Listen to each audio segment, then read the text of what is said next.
wrestling fans, this is going to be short, quick, to the point. Short, quick, and to the point. Because, you know what? First of all, if you enjoy anything about this video, become a subscriber today. Hit the bell for all notifications. And most assured, leave me a like and a comment down below. Go back and watch On the Road, where I went to the Bahamas. Great trip. A lot of fun. It was great, grand, fantastic. And I know you'll enjoy that on the road. Plus, go watch my Raw reunion review. Go and watch that as well. All live on the channel right now. Now, wrestling fans, you look at SmackDown Live. Take a look at SmackDown Live, which I'm not going to say that I didn't enjoy any of the aspects of it. I'm not going to say that SmackDown Live was a cringe-worthy show. I'm not going to say that SmackDown Live didn't have its ups, but it definitely did have its downs. Number one, why was Shane McMahon once again exposed on TV so much? First segment, in and out with the backstage segments, making the matches, adding the stipulations, and in the main event. Was the stipulation segment backstage really needed? If you really wanted to do that, wrestling fans, WWE, if you really wanted to do that, why couldn't you just do it at the very beginning? Do it when he was talking to Kevin Owens. No. Instead, you have to make us cringe and see him talk to Drew McIntyre and Elias later on backstage. Too much Shane McMahon, WWE. Too much. One thing to have an authority figure on TV.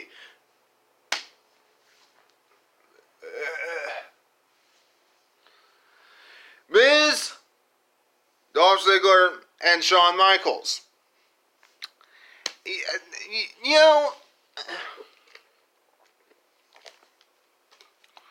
it's almost like, and the WWE Universe that does podcast uses this term a lot. Going back to the well.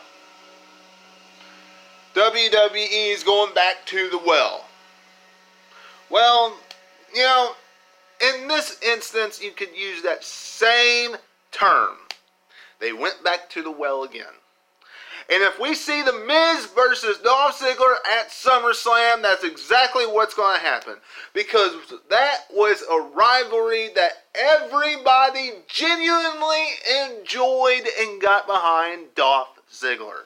Except this time, it is not going to be genuine. So I, for one, hope this was a one-off. This meant nothing. This just gave Dolph Ziggler some heel heat by sweet chin musicking Shawn Michaels. And he moves on from there and finds something else to do. I don't want to see him in the ring with The Miz, and The Miz get his hand-raising victory over Dolph Ziggler because Dolph Ziggler can't win a match. And then hear Dolph Ziggler say, "It should have been me." I don't want to see it. I'm sure you don't either, wrestling fans. Let's not do that. Charlotte versus Ember Moon. Bayley helps Ember Moon win. Friends facing each other at SummerSlam. And friends turning against each other here tonight because Ember Moon threw Bayley inside the squared circle. Charlotte saying that she's going to face somebody that's way better than Ember Moon, way better than Bayley. She is the queen of all women's divisions. She is the queen of all WWE. I almost started laughing at that one. Because, honestly, look, you put Ember Moon in the women's championship matchup against Bayley. WWE, come on. You should make that. You should make that the focus for SmackDown Live's women's matchup. You want to put Charlotte in something that's great, but do it to build someone up. Do it to help build someone up. Or maybe take Asuka or Kairi Sane or whoever her tag team partner is, somebody, and face Charlotte that way. It's just my opinion on it. You all let me know what you're thinking in the comments below. I honestly, just kind of was just whatever. Shook my head. Didn't really care when Charlotte cut that promo. Shinsuke Nakamura took on Apollo Crews. Quite frankly, Apollo Crews lasted longer than I thought he was going to. Quite frankly, Apollo Crews, I didn't think was going to last past the commercial break, but he did. And honestly, this is, even though Apollo Crews lost in this instance, this is the type of way to start, I guess you could say, start helping build somebody if you want to push them up, put them against a champion. You don't have to have the champion lose, but have that person that you want to build up, have them have a strong outing. And that's what this match really did, outside of making Shinsuke Nakamura get a win under his belt. Now, problem is, it's Apollo Crews, and it's not going to go anywhere past this week, more than likely. So, who cares? Right? Who cares? Kofi Kingston versus Randy Orton at SummerSlam. Wrestling fans, I'm a Kofi Kingston fan. You all are Kofi Kingston fans. Everybody out there that I know, that's my friends, they are Kofi Kingston fans and believe that Kofi Kingston deserves this WWE Championship run. Fact of the matter is, at SummerSlam, RKO, 1, 2, 3, new WWE Champion. Mark my word. No doubt about it. Randy Orton's walking out victorious. Kofi Kingston versus Samoa Joe tonight, though, after their promo of Randy Orton and Kofi Kingston.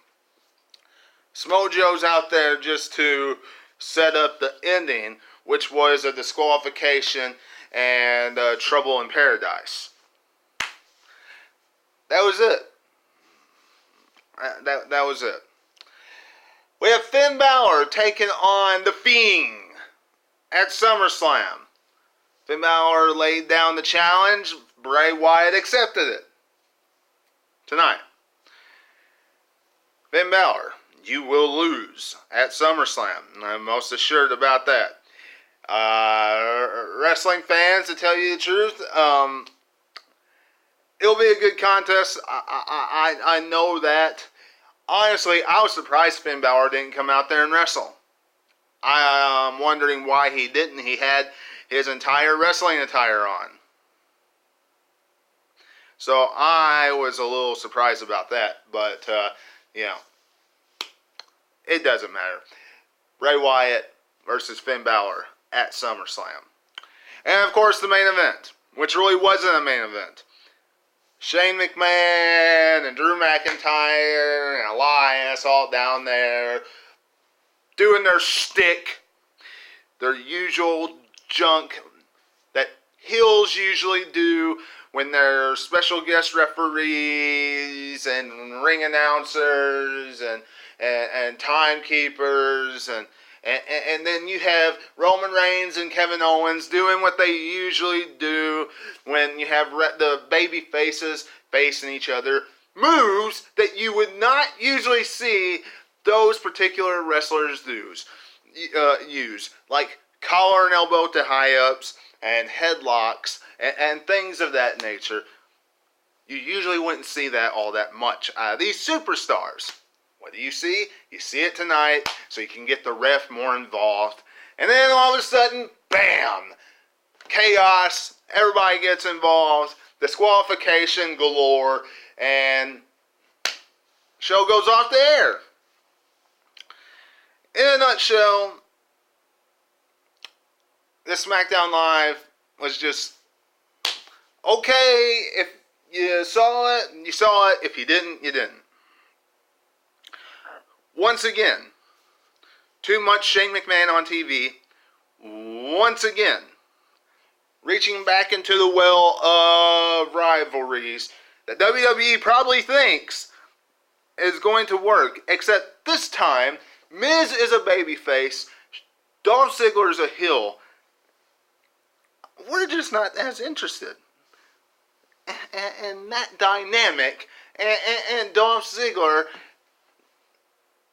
with his catchphrase. I'm a Dolph Ziggler fan, but not with what he keeps on saying every single week.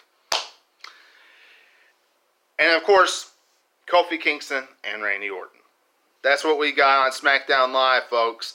I mean, if you saw it, you saw it.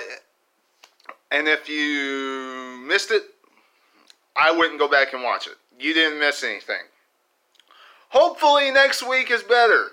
I'll be at SmackDown next week because SmackDown's in Memphis. I'm headed to it. So hopefully SmackDown's a better show. Hopefully they throw in some surprises. Hopefully Bray Wyatt shows up and attacks somebody or something of that nature. Hopefully. But we'll have to wait and see what happens. But until I see you again, this is Webby, and I'll catch you on the other side. Talk to you later.